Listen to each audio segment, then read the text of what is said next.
Hey, welcome back to the channel. We're going to talk about a book today, folks, and that book is Those Across the River by Christopher Buehleman, a horror novel that appears to be about werewolves, but is it? But before I move on, if you would like to see my exhaustive chapter-by-chapter analysis in the read-along book club I did of this very book, check out the playlist above. You can read along with me, the past me anyway. We also have a channel on the Discord dedicated to every single book I do. Fear not if you're late. If you want to chat about it, I am there, as well as many other people who did read that book. So what is the hook? What is Those Across the River about? Well, the year is 1935, and our protagonist, Mr. Frank Orville Nichols, he flees Chicago with his wife-to-be, Eudora, because he is shunned by academia, let's say, because he, quote-unquote, stole another professor's wife. He also has inherited a house in Whitbrow, Georgia, so he is taking up residence there, wasting the days away, making sweet, sweet love to his wife, as we are reminded of very often in this book. But most importantly, he is there to write a book. He's there to write a book about his grandfather, who was a very nasty man, a slave owner, and he was in fact killed at the hands of his own slaves. But there's also something strange going on in the town.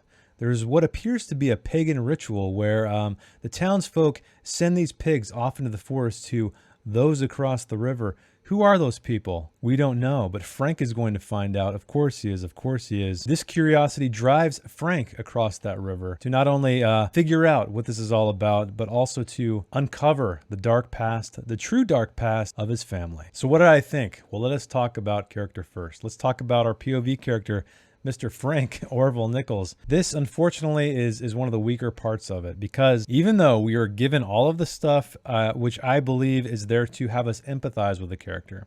Frank, for example, he is a veteran of World War I. He has a lot of that trauma still with him, and there are very vivid, haunting dreams he has throughout this entire book. My problem with it, though, is that it never connects to the main narrative. All of this stuff never feels like it's put there other than to give him some kind of backstory, right? And any good backstory, any good trauma is going to relate to the main narrative somehow, whether it allows the character to learn, it allows us to understand more about the themes of the novel, or just of the character himself in such a way where we feel for them. This is never realized, unfortunately. And another thing odd about Frank is that he is quite the sarcastic guy. He likes to throw quips around. And this novel is a horror novel. And needless to say, Frank is faced with many horrific things. And what does he do most of the time? He throws comedy at them. It kind of really broke the atmosphere for me. I never was really afraid in this novel. I was never really creeped out, with the exception of probably one moment and one moment alone, which I'll talk about in the plot, without spoilers, of course. So again, the downside of Frank is that, yes, we are given all of the building blocks of character of someone we should empathize with, but because it was never realized, it was never connected to the main narrative, he feels somewhat empty. He feels somewhat like he's in a movie, right? Rather than a real person in a real place, suffering real things. So let's talk about his love, Eudora, next.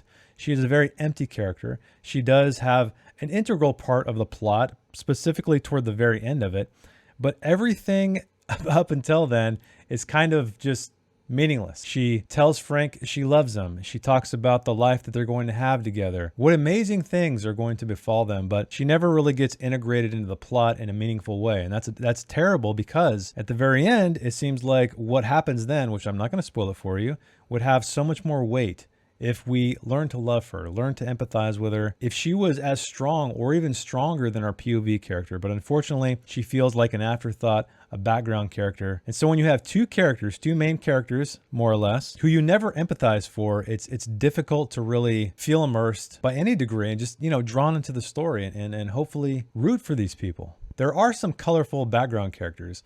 One I'm going to talk about in particular is Martin Cranmer. Now, he is this crazy old man who lives out in the woods, and he shows up, and we meet him relatively early in the book, and I immediately love the guy. His dialogue is so distinct. He has such a great character. But unfortunately, he makes a very strange decision somewhere toward the midpoint of the book, maybe the first third of the book anyway, that seems completely out of character, and it gets you wondering. It gets you wondering, like, this guy seems smarter than he lets on, right?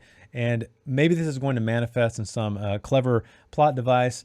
It doesn't. It never does. He does actually have something about him that is unique, let's say, to the story, but because there was this really uneven character work in his regard, he just did things that didn't feel right, and then those things that he did do that didn't feel right never made sense ever from a character standpoint. It wasn't like we experienced the story and once we got to the point, everything made sense. I think that's totally fine to do and recommended in storytelling, right? You don't want to give the reader every little bit. You want to sort of divert them in certain ways, subvert their expectations, and at the very end, make them go, ah, now it makes sense. Now it all comes together. Unfortunately, for Martin Kramer, as much as I loved his quips as lines, it just didn't deliver for me, unfortunately, at the end of the book. And so we have a big bad villain as well, which I'm not going to get too much into because it is a pretty big spoiler who that person is and what purpose they serve. But let's just say they're a very comic book villain.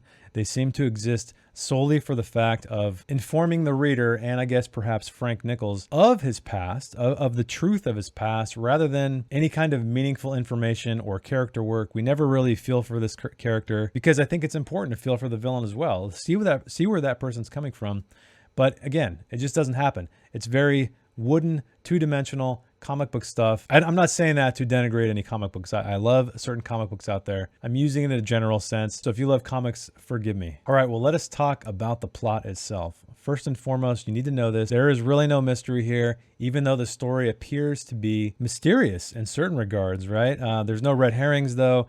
There's no interesting twists. There's nothing that reveals itself to be of any interest to us whatsoever as the reader. But most importantly, it's not scary.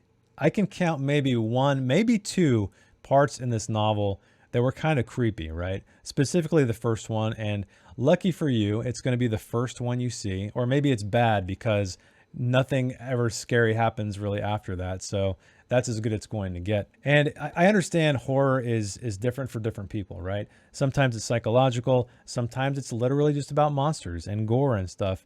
But to me, I feel like if you're going to be in the horror genre, you need to be at least some level of creepy, right? Just a little bit. Give me the atmosphere at the very least, even if I'm not scared, which I grant you is a very difficult thing to do because everybody's fears are very subjective. But there's definitely an art to creating dread, to creating atmosphere. And unfortunately, there's very, very little of that here, with the exception of the first thing I'm talking about, which I can't talk about because it's a spoiler. But I did love that chapter. I love the way it ended. I loved how it sort of tied into the main narrative, but alas, most of the book is not scary. I was really hoping for a folk horror tale where the theme, sort of a revealing character, they're having maybe a commentary on what things used to be in the past, because slavery is a very big part of this novel, right? Because Frank's grandfather was a slave owner. Comparing that to the past, and I guess there is a little bit of that. It's nothing deep. It's nothing meaningful. It's in fact on the nose. Unfortunately, it's literally uttered by the character in a specific chapter toward the end of the book, and then we end up with an ending that's kind of like an 80s action film, which is really strange. But then it culminates into an ending that has more endings than the film adaptation of J.R. Tolkien's The Return of the King. Yes. Let's just say that I was waiting for this novel to be over. I was frustrated at the end. I wanted it to end. I had already committed, right, with the book club with just so many pages, right, that I had to finish it. I had to see it through. In fact, I dare say that I had a little bit of hope, but unfortunately, that hope just did not ever materialize. So let's talk about the writing. All right, if I want to say one great thing about this book, it's the writing. Christopher Buehleman is a great writer on a line-by-line basis. So first of all, it's in first person. But on that note, he does some really interesting stuff switching to third person, right? Because as we know, first person does have limitations. Third person many times offers more freedom, right, in storytelling, because we can kind of hop around the different POVs. If you're not telling limited anyway, but at the very least, you could have multiple POV chapters. Whereas in first person, you're typically told the story from beginning to end by one POV.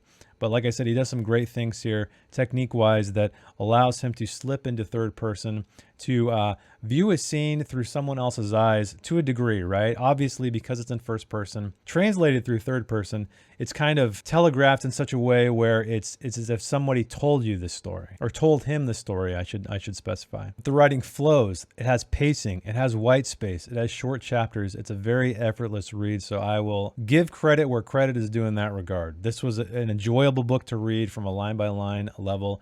And I think there's something to be said there, right? Because even though the plot was somewhat disappointing, it wasn't the worst plot up until the end. I feel like once you got to maybe the 75% mark, it really fell apart for me. But the reading experience really helped keep you going, right? He knows how to pace out a book, and I feel like that is a lost art that few writers are trying to rediscover. So I'm glad at least that Buehleman has just an amazing sense of writing craft in that regard, because I think that's a big part of telling a story. It's not just the plot, it's not just the characters, it's the way in which you tell it. And he is amazing at that. So maybe that was one of the reasons why I was able to get through this book. Not that it was terrible. I don't want to say it's a terrible book. It's not a terrible book. But then obviously I had an obligation to the Read Along Book Club. So there's that as well. But like I said, I didn't really dislike it up until about 3/4 of the way in. And by then I'm like, well, I might as well just get this thing over with, which is why I'm going to give Christopher Buehleman's Those Across the River a 6 out of 10. Characters with depth on paper, but characters you never feel. A plot that quickly devolves into a